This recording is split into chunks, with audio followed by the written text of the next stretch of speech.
Olá, pessoal, sejam bem-vindos a mais um podcast. E hoje estamos com a maravilhosa doutora Juliana, pediatra. Muito obrigada por ter vindo conversar um pouquinho com a gente. Seja bem-vinda.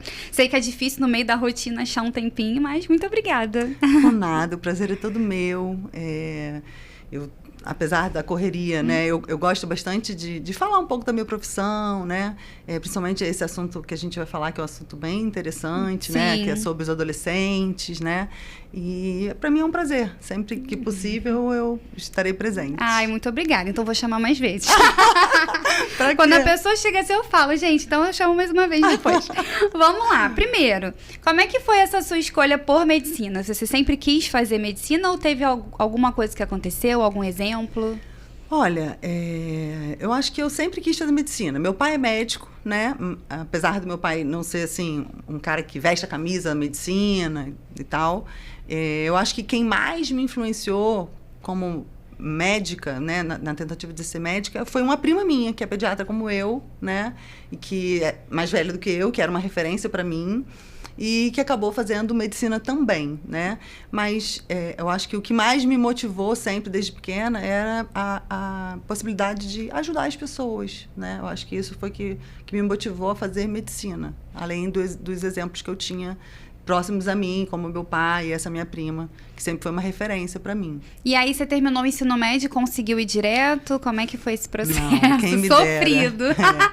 Não, então, eu terminei o ensino médio, inclusive eu estudava aqui, né? Eu estudava em Cabo Frio, no Sagrado Coração de Jesus, e queria medicina, né? E aí, medicina, vestibular super difícil, tem que ir para uma escola melhor e tudo mais, para poder ter chance de passar. E aí eu acabei indo fazer o meu terceiro ano do ensino médio, no Rio, né? Fui pro Rio, estudei no Baense, no Rio, que é uma escola super legal. Bem voltada mesmo para cursinho. Para cursinho, né, e tudo mais, mas não consegui passar de primeira.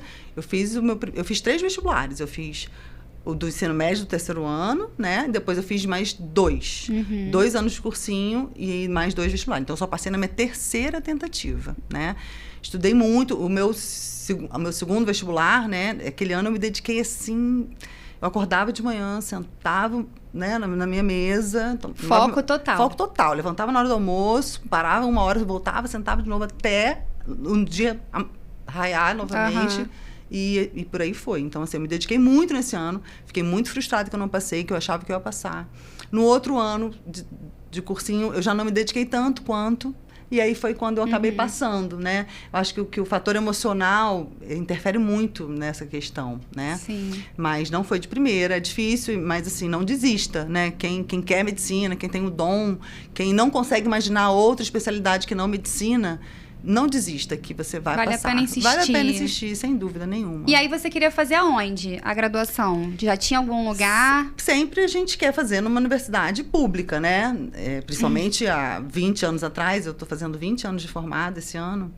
As universidades públicas eram muito bem conceituadas. Hoje Sim. isso mudou um pouco, né? A gente tem muita universidade particular por aí boa, Sim. né? Na minha época não tinham tantas, né? E óbvio que a questão financeira também influencia, né? Mas eu não consegui passar para nenhuma universidade pública. Eu fiz a Universidade Gama Filho. Mas que na no Rio de época Janeiro, era muito top. boa, sim, muito boa. Tive uma ótima formação na Gama Filho, tanto que eu depois fiz residência na UERJ como pediatra, né? Eu fiz medicina, depois eu fiz pediatria na UERJ, depois eu fui fazer neonatologia, que é uma subespecialidade dentro da medicina. Aí eu já fui fazer na Universidade Federal de Goiás, em Goiânia. Então, foi essa o meu caminho. E a escolha por pediatria, sempre quis ou não? Não, a escolha por pediatria foi engraçado, porque eu sempre amei criança, mas nunca pensei em fazer pediatria. O meu sonho, quando eu entrei para faculdade, era fazer cirurgia cardíaca. Olha que loucura. E aí, quando eu passei pela cadeira de cirurgia, né, que você roda nos hospitais... Nossa, o meu primeiro plantão lá na cirurgia, eu falei, gente, não quero isso pra mim. Porque, assim, são horas dentro de um centro cirúrgico, em pé, né? E eu gosto muito do contato com o paciente, né? E querendo ou não que o cirurgião não tenha contato com o paciente, mas ele fica muitas horas com o paciente ali, sedado, Sim. né? E depois é óbvio que tem um pós-operatório, mas eu acho que que a clínica médica, né? A pediatria é uma clínica das crianças, né? Sim. Você tem muito mais contato no dia a dia com o paciente, né? Então, assim, aquele plantão falou para mim, não quero cirurgia, não é isso que eu vou fazer, não é cirurgia cardíaca. E aí você vai passando pelas cadeiras durante a universidade, passando por todas as especialidades. E quando eu passei pela pediatria, eu terminei de me encantar pela pediatria, né? Eu já amava criança, né? Eu tive também uma formação muito boa dentro da pediatria. Eu acho que isso influencia muito também na sua escolha dentro da universidade. Os mestres que você tem, isso faz toda a diferença, né? E eu tive uma cadeira de pediatria muito boa, muito forte. A gente rodava no Hospital Zacarias, que fica próximo ao Rio Sul, que é um hospital só de pediatria, que era sensacional. Professoras maravilhosas, que até hoje são amigas, sabe? Então, acho que isso faz total diferença na vida, na sua escolha, né? E aí eu acabei, a partir daí, decidindo que eu queria pediatria. Aí, a partir do momento que decidi que eu queria pediatria, todo o restante da minha formação, os estágios que eu fiz, tudo já foi voltado para pediatria. Eu não dei plantão de clínica médica no pronto-socorro, eu dei plantão de pediatria no pronto-socorro ainda como estudante. Né? Eu fiz um estágio durante 2 anos numa universidade, numa maternidade no Rio de Janeiro, onde eu dava plantão, né, uma vez por semana, 24 horas, já na neonatologia, que também era uma coisa que eu já sabia que eu queria, né? E aí já fui voltando a minha formação para pediatria. E aí a residência, quanto tempo de pediatria? A residência de pediatria, na minha época, eram 2 anos. Hoje são 3 anos de pediatria. E depois eu fiz mais 1 ano de neonatologia. E aí você já conseguia trabalhar nessa época ou não? É viver em função da residência? Era viver em função da residência. Eu não trabalhava nessa época, porque a carga horária é muito puxada, extensa, né? né? São 60 horas semanais. Sem condições. Fora, né, o plantão que você dá lá mesmo, dentro né, da sua carga horária, da residência, né?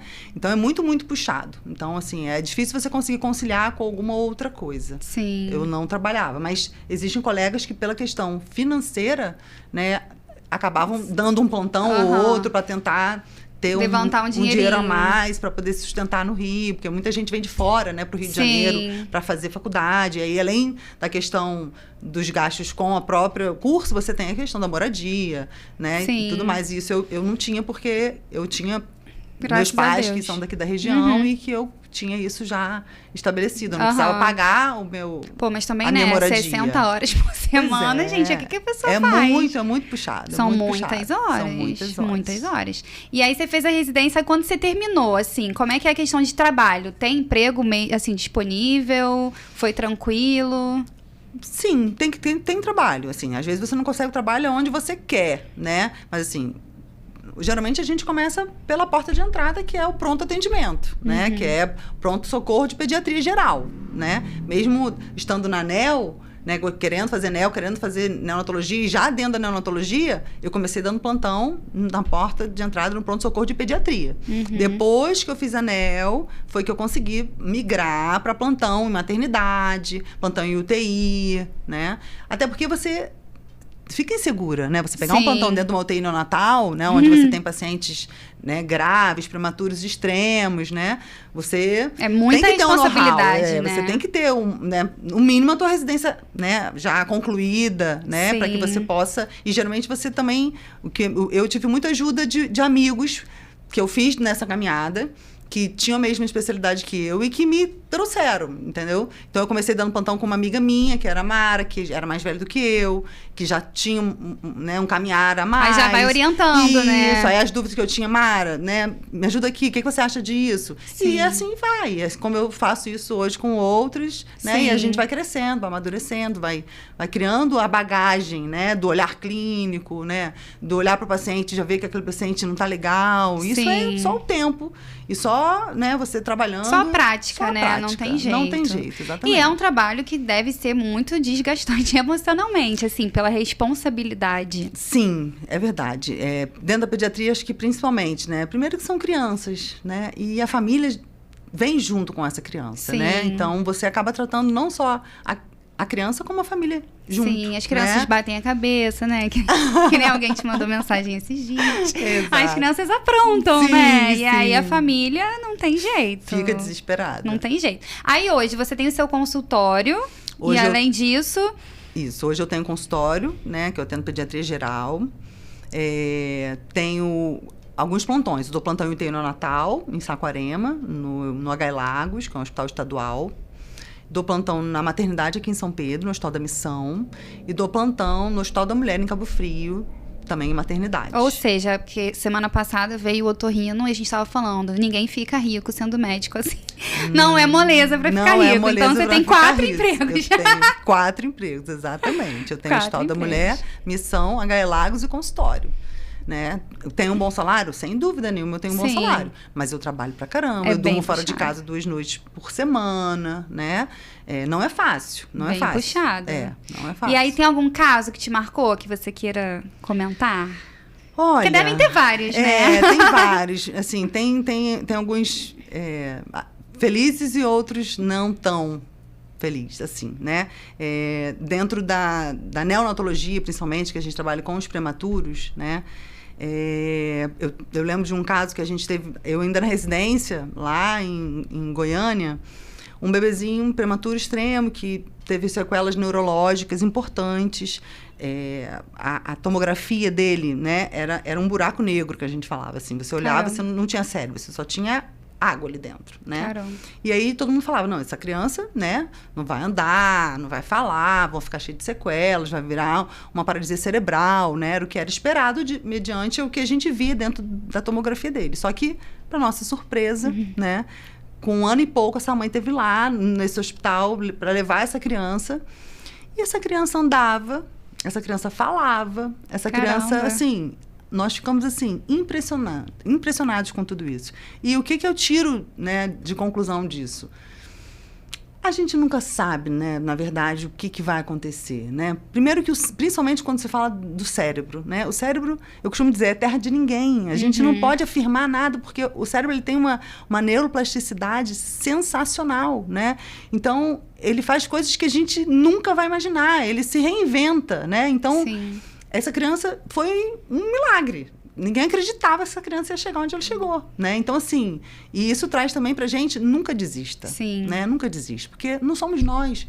Deus é que sabe o que vai ser daquela família, do que vai ser daquela criança. Nós temos a obrigação, enquanto a vida, de lutar pelaquela vida. Mesmo que tudo indique que vai virar uma paralisia cerebral, que vai ser uma criança que vai ter uma vida vegetativa, né? A gente não pode afirmar, né? Só Deus é que é capaz de afirmar ou não isso, e só Ele que é capaz de levar aquela vida ou não, né? Nós estamos ali para fazer o que a gente pode enquanto aquele coração está batendo. Porque, na verdade, é um estudo, e aí para quem reclama da matemática, mas a medicina, ela é, na verdade, estatística, né? Então, por exemplo, você vê lá o exame. Nossa, sei lá, 90% dessa criança aqui, 98%.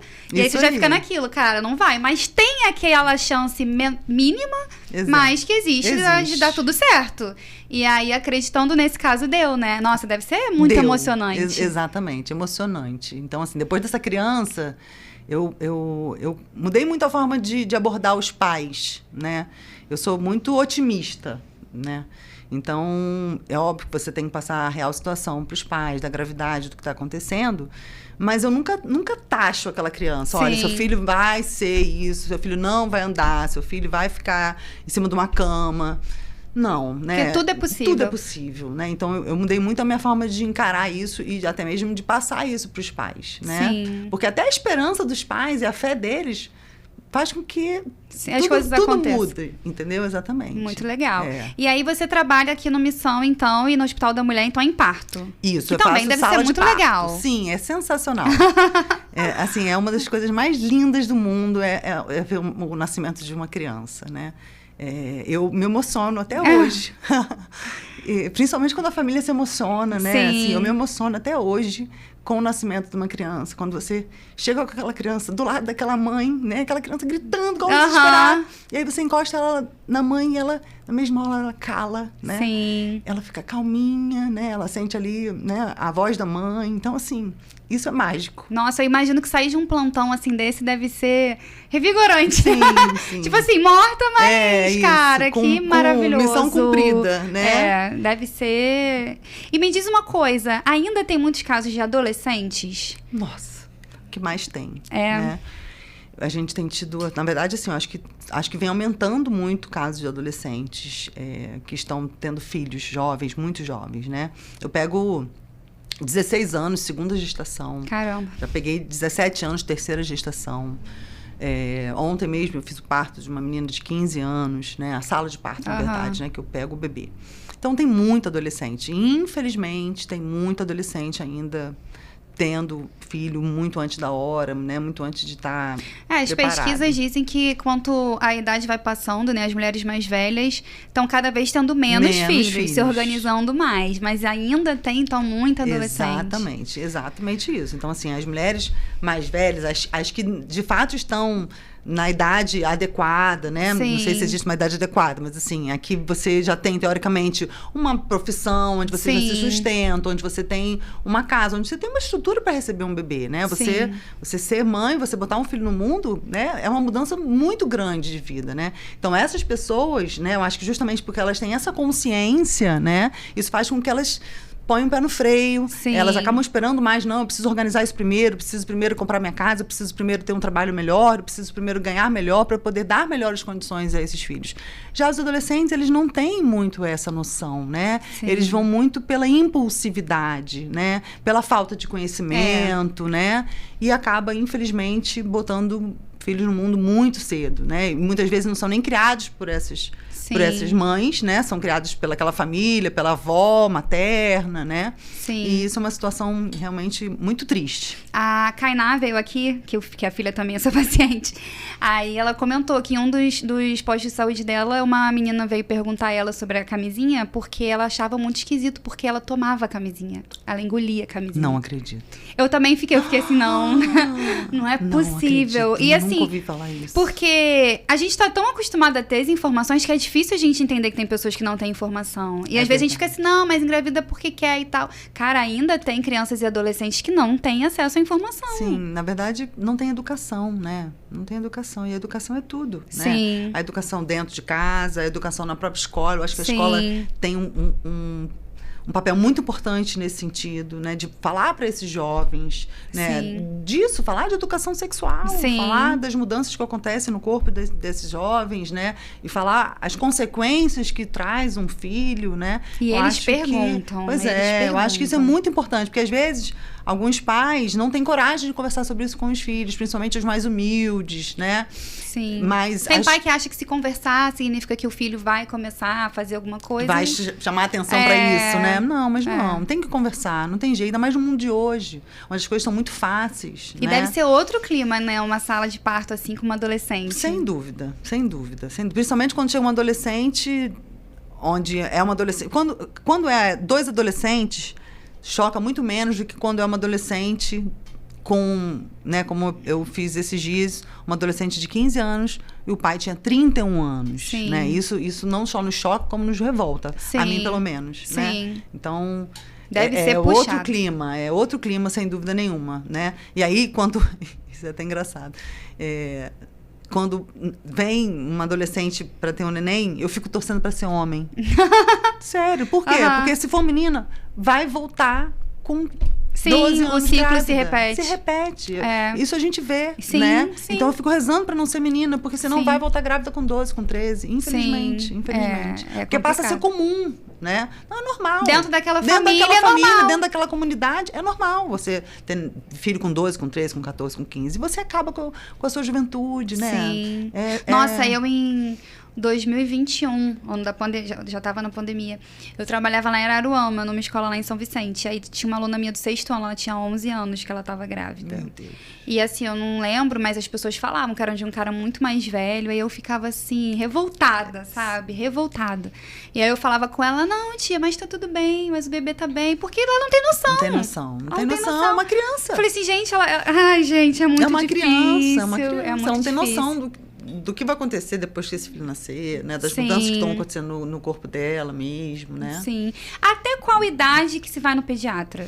Então, teoricamente, até 12 anos, né? Até você entrar na puberdade, você é considerado criança e aí você vai no pediatra. Só que existe uma subespecialidade dentro da pediatria, que é a ebiatria, que cuida dos adolescentes. Então, os adolescentes são parte da pediatria. Sim. Essa subespecialidade. Então, eu costumo dizer, eu atendo até eles se acharem crianças para irem no pediatra. Porque tem uns Sim. que depois que crescem não querem ir no pediatra mais, né? Sim. Então, eu tenho de 13, de 14, de 15, 16... né? Mas a maior parte regra dos seus... é até 12 anos. Até 12 anos, sim. Até porque até os clínicos não querem atender esses pequenos, né? Sim. Os clínicos já se sentem mais à vontade atendendo os de 17, os de 16, que já Sim. estão mais próximos do adulto do que da criança, né? Sim. Mas, a princípio, é isso. Até 12 anos, com certeza. E o adolescente, tem uns que vão para os clínicos e outros que ainda ficam dentro da pediatria. E dentro do seu consultório, tem mais criancinhas menores ou mais criancinhas menores, sim. Até porque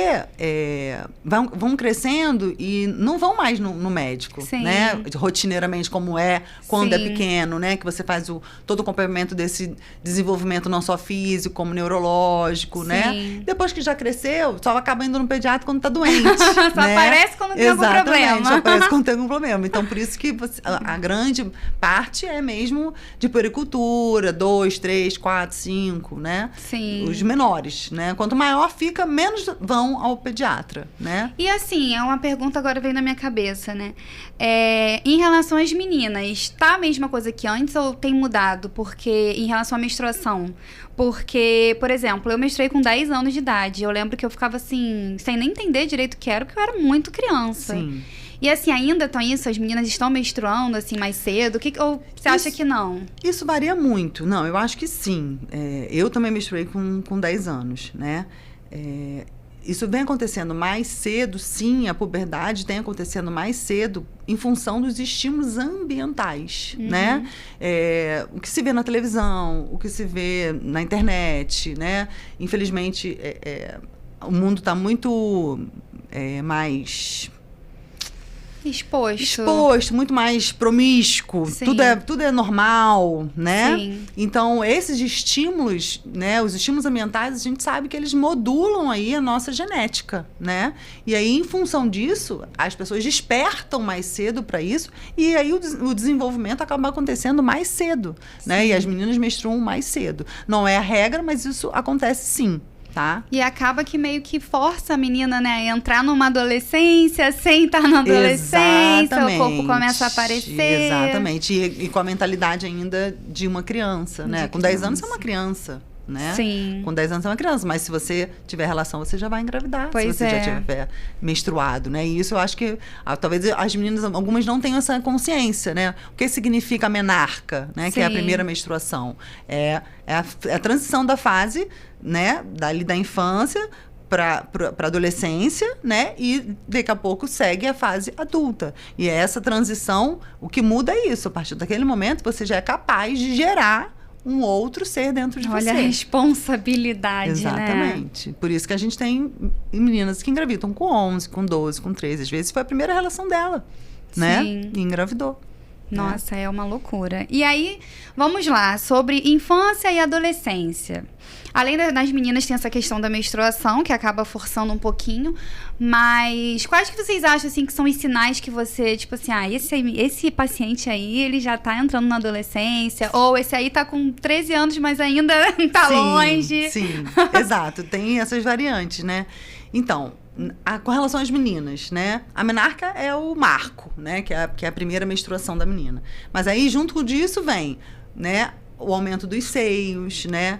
Os pelos que começam a surgir na região genital, não só na região genital, os pelos do corpo também começam a aumentar, né? Ficam com até mesmo o buço, né? Sim. O bigode, né? As meninas também têm a mudança com relação ao quadril, que começa a ficar um pouco maior, né? Preparando essa mulher justamente para daqui a algum tempo, ter um filho, gerar um filho, né? Então, todas essas mudanças acontecem visando isso, né? Visando a procriação, visando essas mudanças para que esse corpo esteja preparado para gerar e nutrir um filho dentro dela. Sim. Então, tem essas mudanças físicas, não só do crescimento da mama, né? Os pelos que vão acontecendo, odor, axilares, né? A voz muda. A gente passa muitas vezes isso na escola. Por exemplo, uma pré-adolescente, adolescente, gente que até então nem usava desodorante. Sim. E aí começa aquela coisa na escola, ai, fulano tá com cheiro, não sei o quê. Aí a gente fica assim com todo um cuidado, né, pra falar, olha, tem que começar a usar desodorante. Porque realmente é assim, do nada, né? É como da noite pro dia.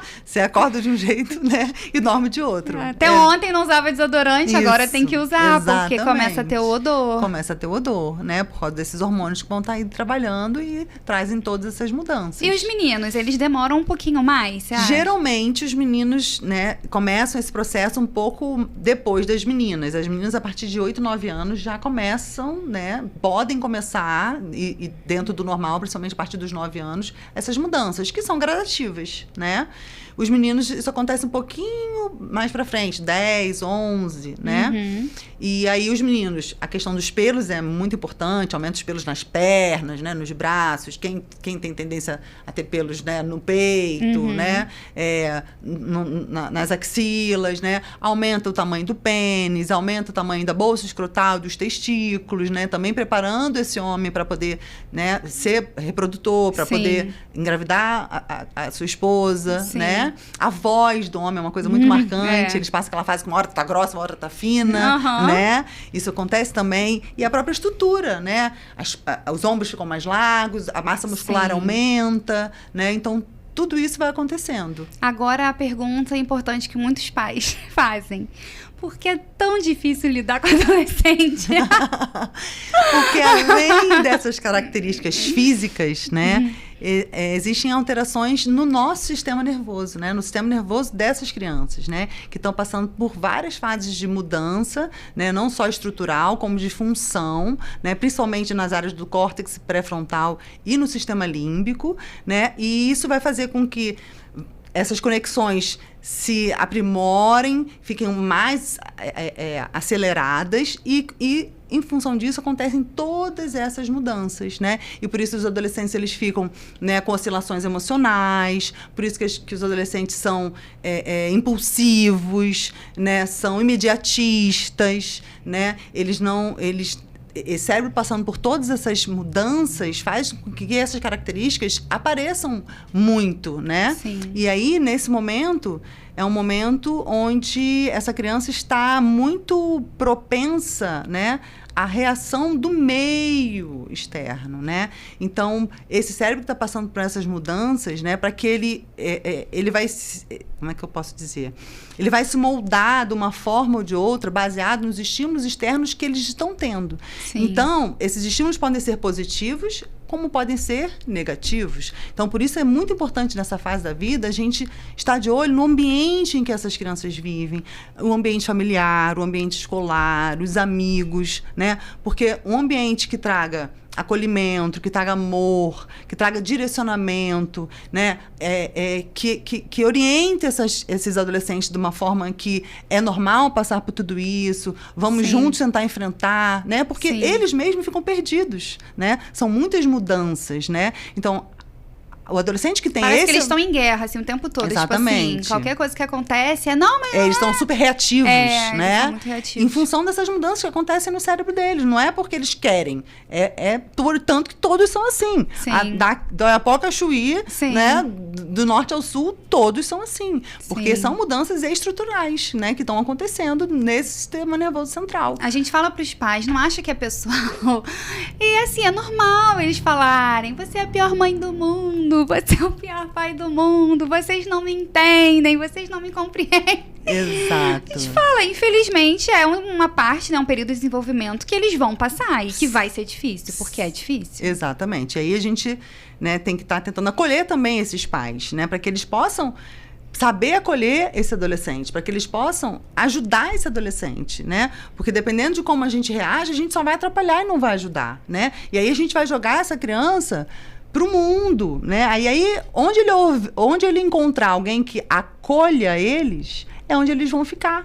E nem sempre esse local é o melhor local. Porque muitas vezes essas pessoas acolhem, mas ensinam e orientam uma forma inadequada, né? Então é onde a gente tem que ficar de olho nas amizades, né? Nos ambientes, porque tem muitos ambientes que são agressivos, tem ambientes onde tem pornografia, tem ambientes onde tem drogas, né? E esse cérebro está muito apto a absorver tudo isso, né? Então, se os estímulos forem bons, ele vai pelo caminho bom, vamos dizer assim. Agora, se os estímulos forem negativos, vai ser muito provável que ele vá atrás desses estímulos negativos, porque ele vai se identificar com aquilo ali, né? Então, é muito, muito, muito importante que a gente fique vigilante nesse processo e acolha esses adolescentes, porque eles precisam de carinho, né? Eles precisam de orientação, eles precisam saber que isso não são só eles que estão passando, que todos estão passando por isso, né? E que isso vai passar, né? E se eles forem bem orientados, fica mais fácil passar por esse período e fica mais fácil ter sucesso,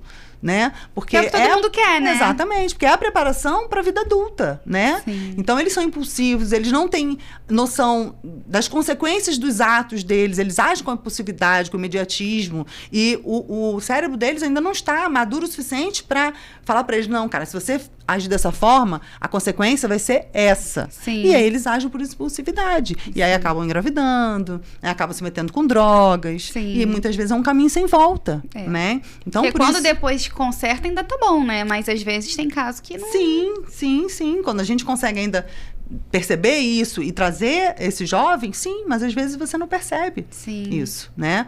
Então, muito importante a gente estar atento, né, ao que os nossos filhos ouvem, ao que nossos filhos veem, né, na internet, quais são os filmes que eles estão assistindo, quais são os sites que eles estão acessando, né, quem são os amigos, quem são os pais desses amigos, né, como é essa família. Isso é muito importante para que a gente garanta essa segurança para os nossos adolescentes. Mas então a rebeldia é normal. A rebeldia é normal. Não é nada de, mas sou eu que tô errando, que tem pai que fica, sou eu que tô errando, o que eu tô fazendo, não sei o que aconteceu, parece que virou uma chave de cama, mas virou. Exatamente. Olha, eu vou te falar que eu, sendo pediatra, eu tenho um filho que tá entrando na adolescência, com 13 anos, e uma que vai fazer 11. E eu também tô passando por esse processo, assim. Eu tenho meu terapeuta pra me ajudar. Faço terapia, porque é exatamente isso. Você fala, gente, tipo assim, da noite pro dia você é descartada. Da noite pro dia você passa a não ser mais tão importante quanto você era, né? E é difícil a gente entender isso, porque agora eles estão se identificando com outros grupos que são os amigos, né? O importante para eles é estar incluídos com esses amigos, é fazendo parte daquele grupo, né? E a gente tem que entender, né? Eles jamais vão deixar de gostar da gente, jamais vão, né? Isso é uma fase, isso vai passar. E o apoio que a gente dá nessa fase é o que vai fazer com que esses laços se mantenham e sigam pelo resto da vida. Se você for aquela mãe que só vive gritando, que só vive taxando, né? Que não acolhe, que não ouve, que não tenta entender e que não dá amor, de fato, você vai perder seu filho, né? Então, é acolher. E o outro lado, né? Também de ser permissiva demais. Sim. Que a gente, hoje em dia, a gente vê muito isso pela questão de as famílias, tanto a mulher quanto o homem, precisam trabalhar, né? Porque tá tudo muito difícil. E aí, você tem adolescentes que ficam com outras pessoas. E aí, tem pai, tem mãe que no tempo que tem, participa da criação. Mas tem pai, tem mãe que prefere comprar dando coisas, né? E assim, o adolescente vai levar na lábia, porque vai argumentar que ele precisa daquilo, precisa de... E aí entra nessa questão da permissividade, né? De que tudo pode, meu filho não pode ficar chateado, meu filho não pode ser frustrado. A gente sempre fala muito lá na escola, a frustração faz parte do amadurecimento. Sim. A gente cresce quando a gente se frustra. Com certeza. Com certeza. Isso, de fato, é muito difícil, principalmente nesses casos, né? Que você está aí, né, contando dos pais que trabalham fora, né? Que o pouco tempo que tem, fica ali naquele embate com aquele filho, aí ele fica, gente, mas se eu continuar assim, eu vou perder meu filho. Aí você acaba sendo permissivo, fazendo o que ele quer, dando o que ele quer, só que você não está educando, né? E assim, antes de você ser amigo do seu filho, você é pai e mãe do seu filho. E você está ali para educar, para gerenciar, para mostrar o caminho. Então, é isso, né? Eu passo por isso, né? Tipo, né? Esses dias mesmo, Joaquim queria jogar futebol com os amigos lá no Viverde. Só que ele tinha inglês. E eu já cansei de pedir a ele para mudar o horário do inglês, porque o horário do inglês é sexta-feira à tarde. E ele não quer mudar. Falei, tudo bem. Então, sexta-feira à tarde teve futebol, você não vai ao futebol porque você tem inglês. Fiquei com o meu coração partido, porque eu queria que ele tivesse de jogar futebol com os amigos. Mas eu tive Mas o que você vai ensinar ele com isso? Exatamente nada. Exatamente. Ele tem que cumprir com a responsabilidade dele. Ele não optou, ele não escolheu. Essa é a consequência da escolha dele. Sim. Se ele tivesse mudado o horário como eu pedi, sair da sexta-feira à tarde, que é um horário ruim, justamente porque sexta-feira à tarde já tá todo mundo de férias, sextou, né? É. E aí, tudo acontece. Não. Não quis. Então, teve que pagar a Agora vai consequência ficar do ato dele. Fiquei dilacerada. Mas foi com um bico desse tamanho, entendeu? Sim. Mãe, por favor, por favor. Não, filho. Só hoje, mãe, só hoje. Exatamente, exatamente. Por favor, mãe, é só hoje. Foi com bico, mas foi. Mas é isso. O que ele ia aprender se você simplesmente deixasse? Que ele pode fazer o que ele quer. Que ele Sim. não vai ter consequência dos atos dele, né? Sim. Que mesmo ele, né, tendo lá o inglês, eu falto quando tiver alguma coisa. E eu acho que a ideia dele era essa, ficar na sexta-feira justamente pra que ele, vira e mexe, vai ter uma viagem, vai ter uma coisa, eu vou faltar o inglês, Sim. entendeu? E acabou tendo que arcar com a Porque consequência. eles são espertinhos. Muito, muito. O meu não. Eles enrolam a gente fácil. Eles têm os argumentos, eles têm as histórias. Exatamente. A gente tem que estar muito atento. Sim, sim. E aí, uma das coisas... a primeira consulta que eu fui com o Betinho, né? E aí, você perguntou sobre a questão de telas, né? E isso pra mim foi muito importante, porque eu fico pesquisando, fico lendo mil coisas. E eu já sabia que telas fazem muito mal. Mas até então, as outras pediatras que eu tinha levado, ninguém nunca tinha me perguntado. E assim, isso pra mim, eu ficava assim, cara, como assim?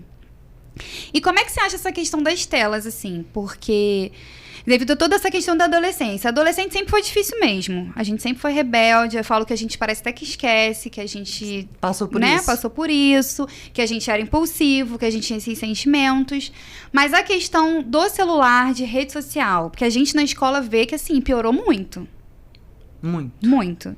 Porque as crianças têm dificuldade de aprendizagem, porque só vivem no celular, só querem saber de jogar. Aí se deixar viram a noite acordadas, enfim, não querem saber estudar, porque o estudar é chato. Estudar nem sempre é legal, tem hora que é chato. Só que eles têm as dificuldades com isso. E nessa questão de controle emocional, acho que só atrapalha mais ainda. Sem dúvida, né? Porque essa fase já tem a questão do imediatismo, né, da impulsividade. E as telas trazem muito isso, né? A tela, um clique, você tem o mundo ali na sua frente. Você não espera nada, né? Então, as crianças ficam mais imediatistas, ficam mais ansiosas, né? O cérebro dessas crianças não estão preparados, nem o dela, nem o nosso, para estar tanto tempo, né, conectado ali, super estimulados, né? Muitas vezes estão com o celular aqui, com a televisão ligada ali, né? São mais de um estímulo, né? Então, assim, quando você desliga isso, essa criança ela fica extremamente estressada, ansiosa, porque o organismo dela pede isso, né?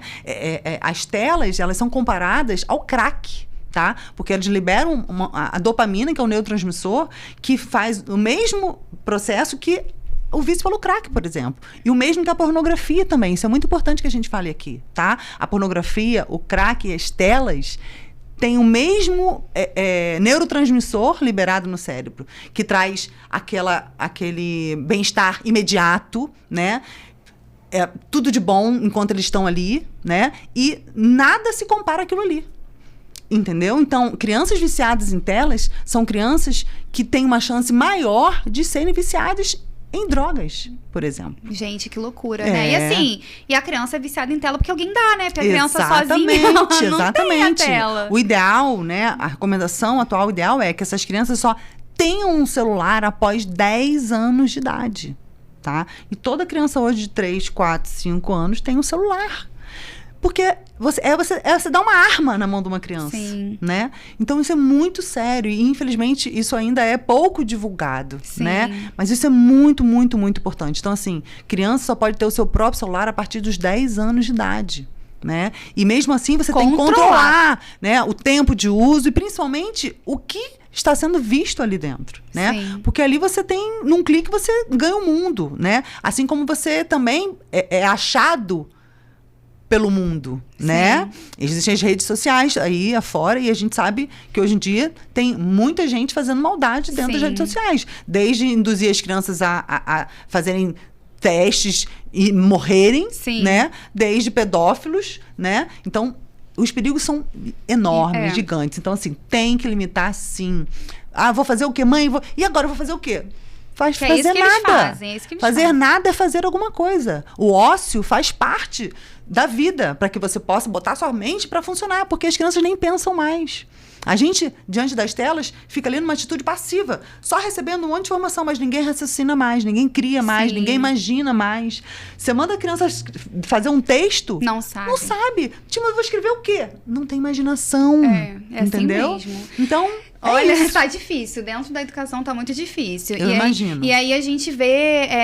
se você colocar um texto pequeno e pergunta, as crianças ficam assim, mas eu não sei o que é pra fazer, mas eu não tô entendendo, mas eu não... É desesperador. E assim, o pior é que a criança realmente não tá entendendo. Sim. Porque ela tá muito viciada em outras coisas. Exatamente. Fora que é estar em sala de aula, pensando de eu vou chegar em casa, eu vou jogar, eu vou isso, eu vou aquilo, eu vou não sei o quê. Isso quando não dá o jeitinho de dentro da sala de aula. Tá complicado. Muito difícil. Muito complicado. E a gente vê criancinhas desde pequenas. Criancinhas de 1 ano de idade já ali com a tela. Sim. A maioria das pessoas não tem essa consciência, não tem esse ensinamento, não tem essa educação, né? Isso aqui é bem importante, né? Você vai mostrar isso na escola. Sim. Né? É interessante até que os pais, né, participem Sim. disso, porque as pessoas não têm essa informação, as pessoas não têm ideia do mal que aquilo lhe traz. É só uma galinha pintadinha, né? Não, que mal tem, né? Parece que é inócuo, mas não é, né? Atrapalha o desenvolvimento neurológico, o desenvolvimento cognitivo, porque o cérebro humano necessita de conexão para se desenvolver, que é o olho no olho, é o sorriso, é o toque, é o gesto. E jamais o celular, o tablet, a televisão vai conectar com o seu filho, né? Sim. Então, isso atrasa a cognição, né? Isso atrasa a linguagem, né? As crianças não sabem mais falar, não sabem escrever. Muitas né? crianças com atraso, né? Muitas crianças. Acho que é o que grita mais com relação às telas é o atraso da linguagem da fala, né? Porque não tem esse feedback, não tem essa conexão e ficam ali o dia todo, né? E aí a linguagem e a fala vão saindo prejudicadas, não se desenvolve. E aí, com isso também, a gente acaba tendo muitos diagnósticos errôneos com relação ao autismo e TDAH e por aí vai, quando o problema, teoricamente, é só na linguagem e na fala, né? Porque essa criança não foi estimulada da forma adequada, porque essa criança vive nas telas, né? E quando você reduz a tela, quando você insere essa criança no meio de outras crianças, quando você coloca essa criança na escola, essa criança muda da água para o vinho, né?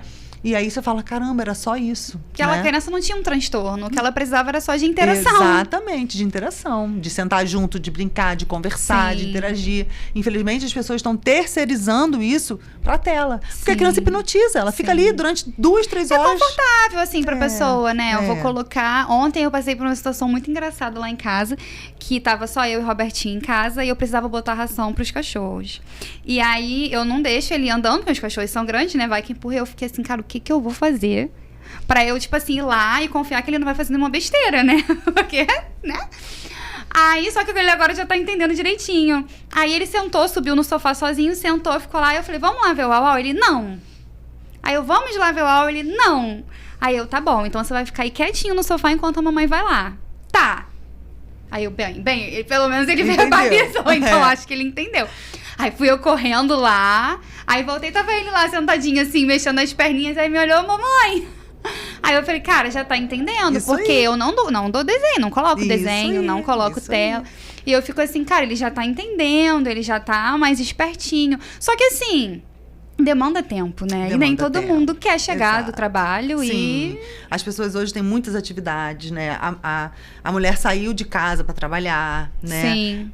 E isso, a família e as crianças saíram perdendo muito, né? Sim. Porque quem é que vai ficar com as crianças? Esses dias uma amiga minha falou, quem que inventou isso da gente? Exatamente. Uma amiga minha falou, quem que inventou essa história de que mulher tinha que trabalhar, gente? Quem foi que inventou? Exatamente. Porque assim, enquanto a gente não é mãe, é muito legal. Mas depois que a gente é mãe... a gente fica, poxa, eu queria estar em casa para estar com meu filho.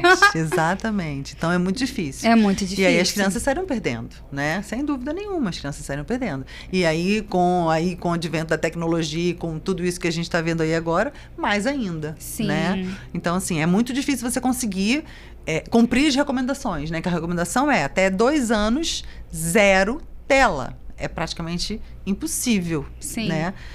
Eu acho que 99% das casas isso não acontece, né? E aí, depois de 2 anos a 5 anos, seria 1 hora de tela, nas 24 horas do dia, de preferência que não seja ininterruptas, né? Que tem que ter intervalo entre essa hora. E de 5 a 10 anos, 2 horas de tela nas 24 horas do dia também, que não sejam seguidas, né? E que isso seja o máximo. Isso que seja o máximo, entendeu? Então, assim, eu sempre falo isso no consultório, desde a primeira consulta. Se tem 7 dias, se tem 7 meses, se tem 7 anos, eu falo a mesma coisa. Porque, infelizmente, cada vez mais cedo essas crianças estão sendo expostas às telas. Sim. E aí a conta vai chegar em algum momento, né? Eu esses dias falei para uma mãe, eu falei assim, mãe, seu filho já tá viciado. Assim, a verdade é essa. É chato, é desconfortável pra uma mãe ouvir, mas a verdade é essa. Uma adolescente hoje de 13 anos, que tá desde os, sei lá, nem sei, mas vou chutar aí 8 anos. Já com o celular, já jogando, já tá viciado. Com certeza. E aí a gente vê casos de mãe que tenta tirar o celular, o filho fica agressivo. Isso, é isso. Porque entram essas questões da adolescência que a gente tá falando. E o cérebro dele pede aquilo ali. É um vício, é que nem o vício do crack. Eu não tô inventando isso. Isso é estudado, né? Sim. Então é um vício mesmo. O cérebro pede aquilo ali, né? O prazer imediato que aquilo traz. Igual a droga. Então isso é muito sério, né? As pessoas não têm noção do quanto isso é sério, quanto isso é importante. Sim. Então, assim, vamos ter que aturar os nossos filhos de cara feia, né? Mas tem que limitar, tem que falar, não, agora você vai desligar e ponto final. Vai se debater, eu costumo dizer, deixa de se jogar no chão, bater com a cabeça na parede. Acabou, vai ficar de cara emburrada e ponto final. E aí é tentar, né, conversar, tentar buscar um jogo, tentar botar para ler um livro. Coisa mais difícil do mundo hoje é uma criança ler um livro. Gente, isso é muito triste, né? Então, é tentar achar artifícios para que você consiga manter aquela criança fora da tela, né? Mas não tem jeito de você conseguir isso sem que você participe disso. Sim, porque né? não é de um dia para o outro que a criança vai ser criativa e inventar brincadeiras. Não é de um dia para o outro, é isso aí. É todo um trabalho, né? É todo um trabalho. Que nem o viciado, ele não para de ser viciado da noite pro dia, né? É um dia após o outro, é um dia após o outro. E é isso, é um trabalho, né? E quanto mais velha a criança, e mais tempo ela já está, né, participando desse processo com as telas, mais difícil é, né? Sim. Então, assim, os menores é muito mais fácil, né? Porque eles conhecem aquilo há pouco tempo. Sim. Eles vão ficar com raiva na primeira semana, mas daqui a pouco eles se transformam em outra criança. Ficam muito mais participativos, carinhosos, tranquilos, né? Os menores, você vê isso assim, gritante. É fácil, muito mais fácil você conseguir perceber isso em pouco tempo do que o adolescente, por exemplo. Ele já tá numa fase que já é difícil. Exatamente. E ainda tirar algo que pra eles é a zona de conforto. Exatamente. Qual conselho você daria, assim, você como médica, mãe de adolescente? Qual conselho você daria além de tem que respirar fundo? Primeiro é isso, assim, não leve para o pessoal, né? Porque a gente acaba levando para o pessoal. Meu filho não gosta mais de mim, meu filho isso, meu filho aquilo. Não é pessoal, né? É um processo que ele está passando, faz parte do neurodesenvolvimento dele, né? Então a gente tem que procurar entender sobre isso. Hoje na internet, né, você consegue ler muita coisa sobre isso que vai fazer com que você entenda um pouco, acalme o seu coração. Então, primeiro é entender isso, não é pessoal, é um processo. Como eu posso ajudar, né? Estando mais próximo, tentando dar carinho, amor e, ao mesmo tempo, limite, né? É a linha tênue, é o que eu costumo dizer, que é muito difícil, né? Você tem que escolher as batalhas que você vai travar com aquele adolescente. Porque se você também entrar em toda batalha, já era, porque vai ficar ruim para você, vai ficar ruim para ele e a sua relação vai partir com esse adolescente. Então, você tem que decidir o que é inegociável. Sim. Isso é inegociável. Então, isso você vai bater de frente com ele. Outras coisas, deixou a roupa no chão pela 1000ª vez, o sapato espalhado na sala, a mochila, é uma briga diária minha lá em casa, entendeu? Essa guerra aí é pouco importante. Então, escolha as guerras comparada que você às outras coisas, exatamente, né? Escolha as batalhas que você vai ter que travar, né? Porque você tem que escolher, você tem que estar aí nesse limiar entre ser exigente, educar e dar os limites, e ao mesmo tempo ser amorosa, né? Ser gentil, estar junto, acolher. Então, é difícil isso. Mas é isso, é tentar achar um equilíbrio com relação a isso, né? Sim. E quando tiver que ser firme. As telas é uma questão, né? Então, assim... Que não era pra ser negociável, né? Não era pra ser algo... negociável, exatamente. Não tem jeito, eles vão ficar mais tempo do que a gente quer. Mas tem uma hora que você vai falar, olha, não, acabou, você já ficou tantas horas, vamos desligar.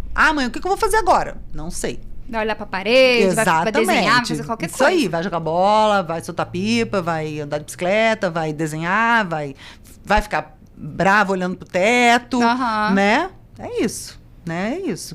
Ter paciência, né? Que vai dar certo. Vai dar certo, vai dar certo. Eu falo, passa. Eu sei que é difícil acreditar. Parece que não vai passar, mas passa. Mas passa. Muito obrigada por ter vindo. Foi ótimo o nosso bate-papo. Quando quiser voltar, tá? Tá bom. Será muito bem-vinda. Muito obrigada. E muito obrigada a todos que assistiram. Até Tchau. logo.